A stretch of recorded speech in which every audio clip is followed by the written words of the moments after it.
Good morning students. I am MRK.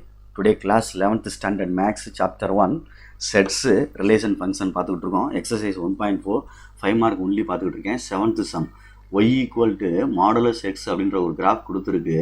அந்த graph எப்படி shift ஆகுது அப்படின்னு சொல்லி கொஸ்டின் கேட்டிருக்கு. ஃபர்ஸ்ட் ரோம் லெட்டரில் வந்து y equal to x minus 1 whole modulus அப்படின்னு கொடுத்துருக்கு. modulus of x minus 1 அப்படின்னு சொல்லியிருக்கு. இது வந்து இன்னர் ஃபங்க்ஷன் x minus 1. அப்போ இன்னர் ஃபங்க்ஷன் உன்ட்ட ஏற்கனவே சொல்லியிருக்கேன். ஒரிஜினல் கிராஃப் ஆனது இன்னர் ஃபங்க்ஷன்னா x minus 1 equal to 0ன்னு எடுத்தோம்னா x equal to என்ன வந்துடும், +1 வந்துடும். அப்போ ரைட் சைடு ஒன் யூனிட் வந்து என்ன ஆயிடுச்சு, மூவ் ஆயிடுச்சு அப்படின்னு எழுதி காட்டணும். இந்த எழுதியிருக்கேன் பாரு, ரைட் சைடு மூவ் ஆயிடுச்சு, எத்தனைது 1 யூனிட் அப்படின்னு அர்த்தம். ஓகே சொல்கிறது, கிவன் கிராஃப் ரைட் சைடில் மூவ் ஆகுது அப்படின்றது 1 யூனிட் அப்படின்னு எழுதி காமிச்சிட்டேங்க, மறந்துடக்கூடாது. Okay right. செகண்ட் ரோம் லெட்டரில் என்ன கேட்டிருக்குன்னு பார்ப்போம்.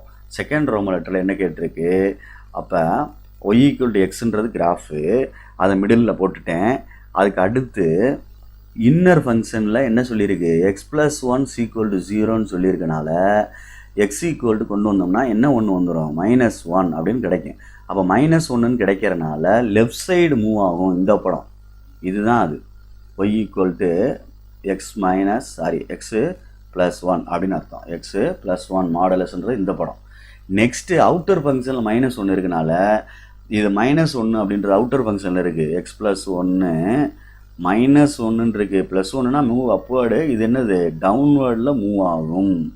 இது டவுன்வேர்டில் மூவ் ஆகும் அப்படின்றனால இந்த இதுக்கு நேராக நான் அப்படியே கீழே இறக்கியிருக்கேன். இந்த இறக்கிருக்கேன் 1 யூனிட்டு எனக்குள்ளே நேராக பார்த்தீங்கன்னா 1 யூனிட்னு அர்த்தம். 1 யூனிட் கீழே இறக்கிட்டேன் டவுன்வேர்டு அப்படின்னு. புரியுதா சொல்கிறது? நிதானமாக செய்யணும், கேர்ஃபுல்லாக செய்யணும். ஓகே. தேர்ட் ரோமன் லெட்டர் அதே y equal to modulus x என்ற கணக்கு தான். +x + 2ன்னு உள்ளே கொடுத்துருக்கு. இன்னொரு ஃபங்க்ஷனில் x + 2ன்னு உள்ளே கொடுத்தனால x equal to -2ன்னு அர்த்தம். -2னா லெஃப்ட்டில் மூவ் ஆகுது. அப்போ இதுதான் -2. அப்போ இதுதான் அந்த ஃபங்க்ஷன். அடுத்து என்ன ஆகுதுன்னு பாரு, அவுட்டரில் அதே கிராஃபு அவுட்டரில் வந்து y equal to modulus x + 2 -3 இருக்கனால டவுன்வேர்டில் மூவ் ஆகுது. எத்தனை யூனிட், 3 யூனிட்ஸ் அப்படின்னு அர்த்தம். டவுன்வேர்டில் இந்த இடம் அப்படியே மூவ் ஆகும். 1 2 3 யூனிட் அப்படின்னு அர்த்தம். இங்கே பார்த்தீங்கன்னா -3 இருக்கும். அதான் 3 யூனிட் கீழே வர்றது. Okay right.